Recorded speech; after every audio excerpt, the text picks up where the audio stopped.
thing that hurts me the most is that I have to watch the NBA Finals and they have world champion on their head.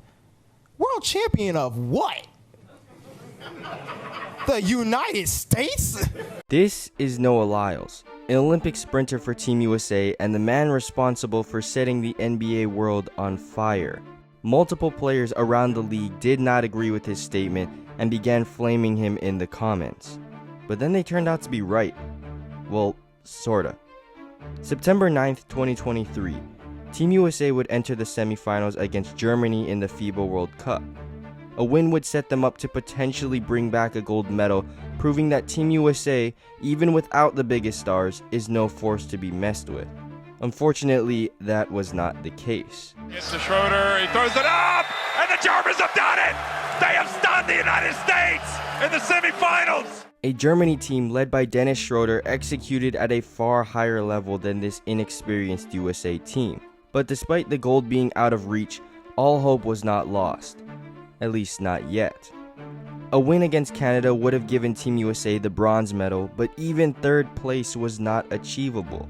They have won the third place game against the United States in the Battle of the Americas. The level of play from Shai Gilgeous-Alexander and Dylan Brooks proved to be too much for Team USA to handle.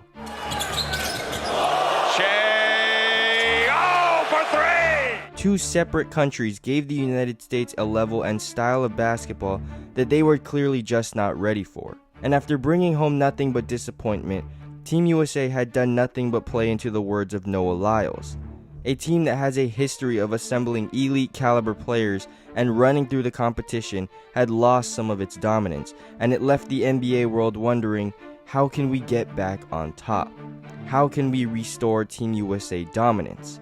The answer: LeBron James. Time this summer, USA basketball lost to Canada. And all of a sudden, within a day, we're hearing that LeBron James, a.k.a. Nick Fury, is calling up all the superhero friends to bring the team together. How much truth was there to that? We know that you told us you have interest in playing for that team. Yeah. No, I do have a lot of interest in playing in Paris. Obviously, it's a lot to be had, here with the Lakers, obviously, in this season. But got a lot of interest on playing in Paris with Team USA. I have a history of playing with Team USA. Obviously, everyone knows that, and we have a lot of great players here in America. So, have you talked to some of those guys? We've been in communication. The greatest shooter of all time, one of the greatest scorers of all time, a top 2 player of all time, elite defenders, supreme young talent, anything you could think of, it's there. Team USA has assembled the impossible. A 12-man roster with talent level that's off the charts and unquestionable NBA greatness. 84 total All-Star appearances, 8 NBA MVP trophies, and 16 NBA championship rings. This team also has 11 Olympic appearances and 10 gold medals. A group of guys with experience in both the NBA world and the Olympic world. A team constructed to counter every weakness that cost them the losses in the FIBA World Cup. Against Germany, it was a size factor. They lost this really for one reason. They just didn't have enough size. Insert Joel Embiid and Anthony Davis. Against Canada, it was a defensive issue. For Team USA, they just didn't have the defense. Insert All-NBA defenders Drew Holiday, Bam Adebayo, and Anthony Davis, alongside solid perimeter defenders in Jason Tatum and Anthony Edwards. And a clear issue with Team USA's C team was exactly that. They were a C team. They didn't have a true fully developed superstar to rely on. Sure, they had Jalen Brunson and Anthony Edwards, but with all due respect, those guys are not Steph Curry, LeBron James, and Kevin Durant. They are all great players, but there's levels to this. In the Olympics, Kevin Durant is the all-time leader in total points, scoring average, field goals made, three-pointers made, and free throws. He's a superstar caliber player that can be relied on to score at will. His stats tell the entire story. On the offensive end, he leads in pretty much every major category. And a few steps behind him, LeBron James ranks 3rd all-time in total points. Now imagine 2 of the top 3 all-time scorers on Team USA playing alongside the greatest shooter of all time. The Paris Olympics will be Steph Curry's Olympic debut, but I have no doubt that his skills will translate over. Have a timeout, decide not to use it. Curry, way downtown, bang!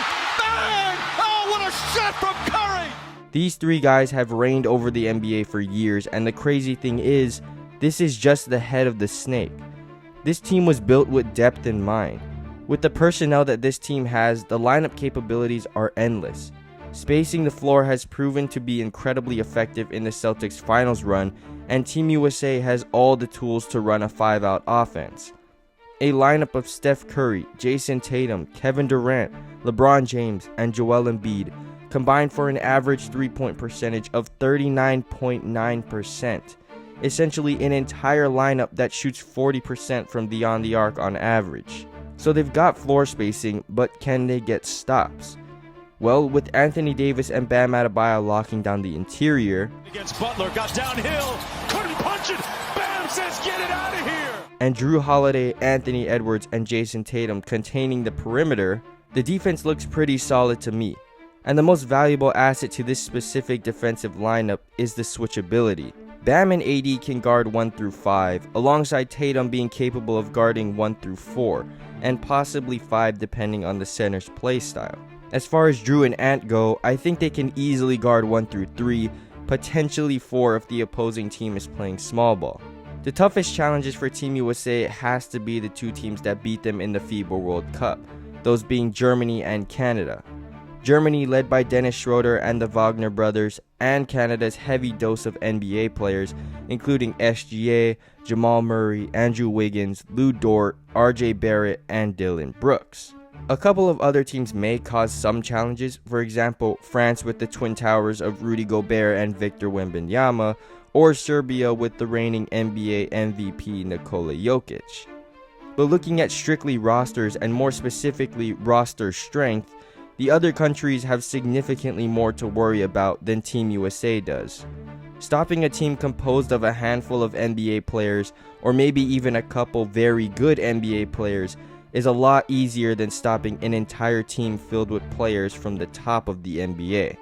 The Paris Olympics have provided an opportunity for the redemption of Team USA. It is a chance to represent the United States, a chance to put the world on notice, and a chance to prove someone wrong.